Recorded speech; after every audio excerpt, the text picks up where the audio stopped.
All right, so Pierre Poilievre. So he actually came out and made his statement before Mark Carney came out to make his. Now, Stephen Taylor posted this, and he said Pierre Poilievre hits it out of the park.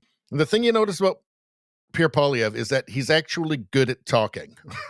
So that's a major advantage for him, is that you don't fall asleep. I mean, there are millions of Canadians who don't like what he has to say.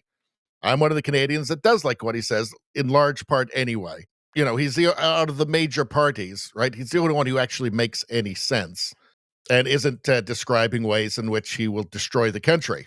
He's describing ways in which he will actually help the country. But let's hear what he has to say. You ask about the concerns of people on the street. What I hear from people on the street is they are concerned that after the lost Liberal decade, they can't afford homes. They're eating at food banks or cutting back on nutrition. They're worried about crime, chaos, drugs, and disorder.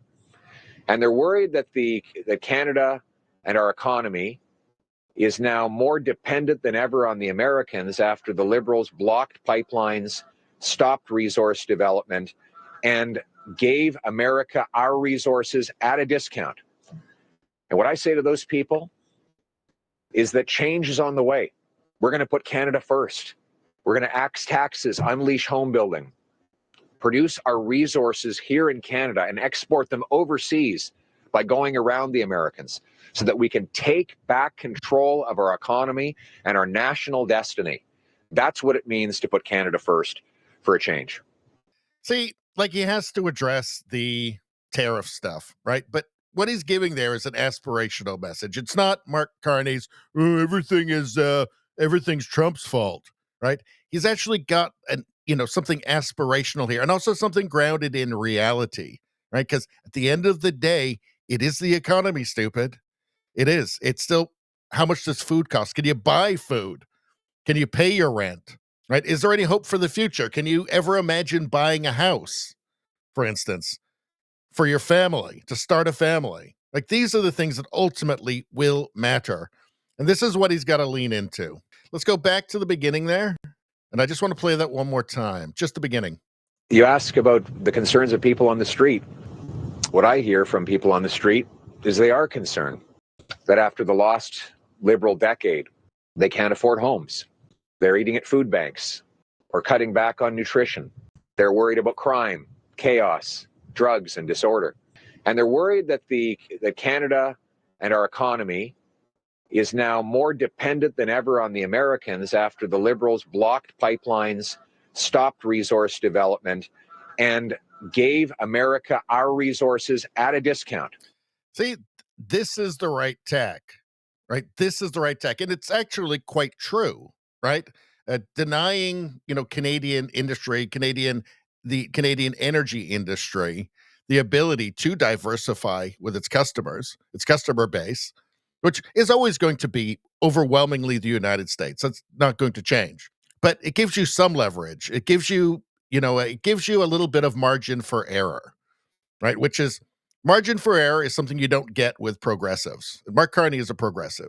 Trudeau, obviously, radical progressive, right? Margin of error is something you don't get, right? Because it's utopian. So they just go full bore without thinking about anything, right? It's just the ideology. It's the abstract idea as opposed to reality on the ground. So this is what will win the majority for the Conservatives in Canada. This is the kind of message that will win. Just keep it to what's real, the basics, right? Mark Carney can go out and say, "Oh, it's all Trump's fault." That's not going to win him anything. That's not going to win anything. That's not going to be that's not going to motivate anybody by the time the election comes around. But this is the stuff. This is the stuff here. You ask about the concerns of people on the street. What I hear from people on the street is they are concerned. People on the street. What's Mark Carney talking about? He's talking about net zero plans for Europe, right? He's talking about, carbon prices, putting carbon prices on Canadian industry to please the Europeans, to please the European Union, right? He's talking about globalist concerns, right? People on the street. That's the way to win. That's it. And it also helps that he can actually talk, right? That he doesn't just mumble. And he doesn't, he doesn't just mumble and stand there with his hands in front of him like Mr. Burns from The Simpsons and look every bit like some sort of globalist gargoyle. So this is the way. So this is very good. Hits it out of the park. Yes, I agree with that. More of this. Anyway, that's all I'm going to say about that. Please like, share, and subscribe. Subscribing really helps me out. I thank you for that. I will see you next time.